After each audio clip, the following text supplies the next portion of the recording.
जिस समाज में रात दिन मेहनत करने वालों की हालत उनकी हालत से कुछ बहुत अच्छी न थी, और किसानों के मुकाबले में वे लोग जो किसानों की दुर्बलताओं से लाभ उठाना जानते थे, कहीं ज्यादा संपन्न थे, वहां इस तरह की मनोवृत्ति का पैदा हो जाना कोई अचरज की बात न थी।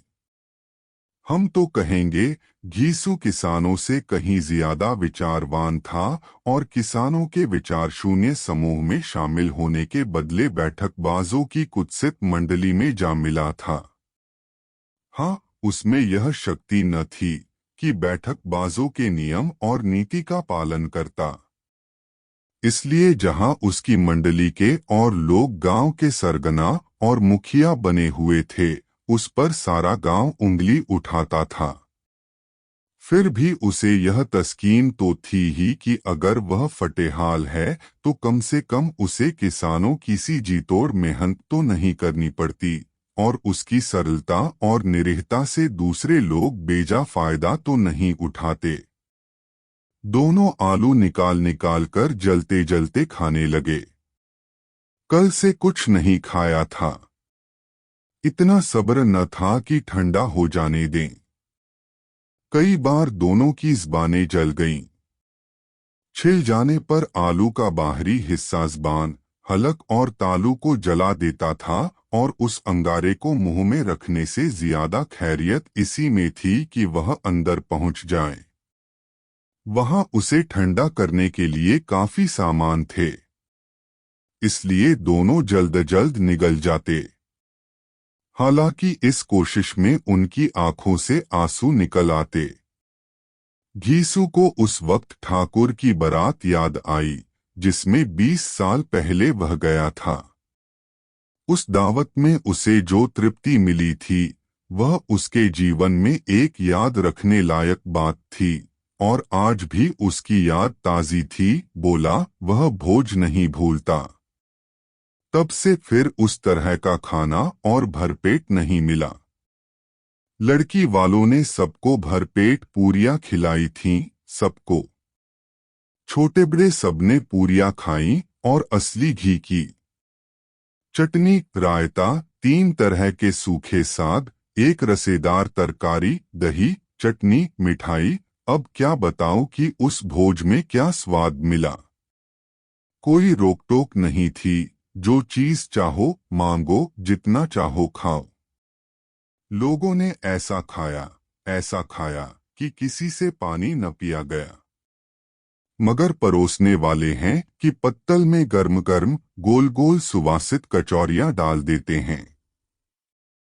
मना करते हैं कि नहीं चाहिए, पत्तल पर हाथ रोके हुए हैं, मगर वह हैं कि दिए जाते हैं।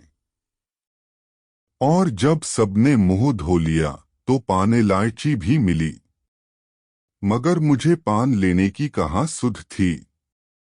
खड़ा हुआ न जाता था। चटपट जाकर अपने कंबल पर लेट गया। ऐसा दिलदरियाव था वह ठाकुर। माधव ने इन पदार्थों का मन ही मन मजा लेते हुए कहा, अब हमें कोई ऐसा भोज नहीं खिलाता। अब कोई क्या खिलाएगा। वह ज़माना दूसरा था। अब तो सबको किफायत सूझती है। शादी ब्याह में मत खर्च करो, क्रियाकर्म में मत खर्च करो। पूछो गरीबों का माल बटोर बटोर कर कहाँ रखोगे। बटोरने में तो कमी नहीं है। हाँ, खर्च में किफायत सूझती है। तुमने 20 पूरियां खाई होंगी। 20 से ज्यादा खाई थीं। मैं 50 खा जाता। 50 से कम मैंने न खाई होंगी। अच्छा पका था। तू तो मेरा आधा भी नहीं है।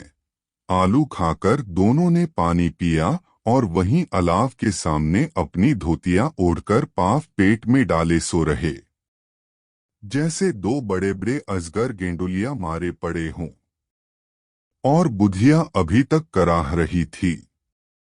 सवेरे माधव ने कोठरी में जाकर देखा तो उसकी स्त्री ठंडी हो गई थी।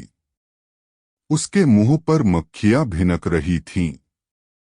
पथराई हुई आंखें ऊपर टंगी हुई थीं।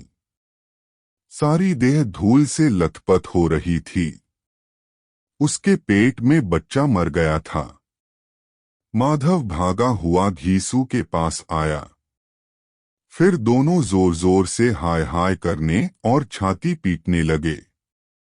पड़ोस वालों ने यह रोना धोना सुना तो दौड़े हुए आए और पुरानी मर्यादा के अनुसार इन अभागों को समझाने लगे, मगर ज्यादा रोने पीटने का अवसर न था। कफन की और लकड़ी की फिक्र करनी थी।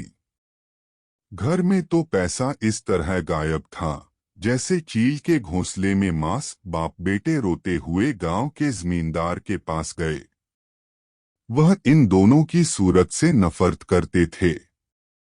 कई बार इन्हें अपने हाथों से पीट चुके थे। चोरी करने के लिए, वादे पर काम पर न आने के लिए। पूछा, क्या है बे घिसुआ, रोता क्यों है? अब तो तू कहीं दिखलाई भी नहीं देता। मालूम होता है इस गांव में रहना नहीं चाहता। घीसू ने जमीन पर सिर रखकर आंखों में आंसू भरे हुए कहा, सरकार, बड़ी विपत्ति में हूं। माधव की घरवाली रात को गुजर गई। रात भर तड़पती रही सरकार। हम दोनों उसके सिरहाने बैठे रहे। दवादारू जो कुछ हो सका सब कुछ किया, मुदा वह हमें दगा दे गई। अब कोई एक रोटी देने वाला भी न रहा मालिक। तबाह हो गए। घर उजड़ गया।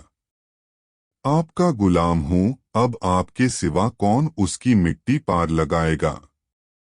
हमारे हाथ में तो जो कुछ था वह सब तो दवादारू में उठ गया। सरकार ही की दया होगी तो उसकी मिट्टी उठेगी। आपके सिवा किसके द्वार पर जाऊं? जमींदार साहब दयालु थे, मगर घीसू पर दया करना काले कंबल पर रंग चढ़ाना था। जी में तो आया, कह दें, चल दूर हो यहां से। यूं तो बुलाने से भी नहीं आता, आज जब गर्ज पड़ी तो आकर खुशामद कर रहा है। हरामखोर कहीं का बदमाश। लेकिन यह क्रोध या दंड देने का अवसर न था। जी में कुड़ते हुए 2 रुपए निकालकर फेंक दिए, मगर सांत्वना का एक शब्द भी मुंह से न निकला। उसकी तरफ ताका तक नहीं, जैसे सिर का बोझ उतारा हो। जब जमींदार साहब ने 2 रुपए दिए तो गांव के बनिए महाजनों को इनकार का साहस कैसे होता? घीसू जमींदार के नाम का ढिंढोरा भी पीटना खूब जानता था। किसी ने 2 आने दिए, किसी ने 4 आने। 1 घंटे में घीसू के पास 5 रुपए की अच्छी रकम जमा हो गई। कहीं से अनाज मिल गया, कहीं से लकड़ी। और दोपहर को घीसू और माधव बाजार से कफन लाने चले। इधर लोग बांस वांस काटने लगे। गांव की नर्म दिल स्त्रियां आकर लाश देखती थीं और उसकी बेकसी पर 2 बूंद आंसू गिराकर चली जाती थीं।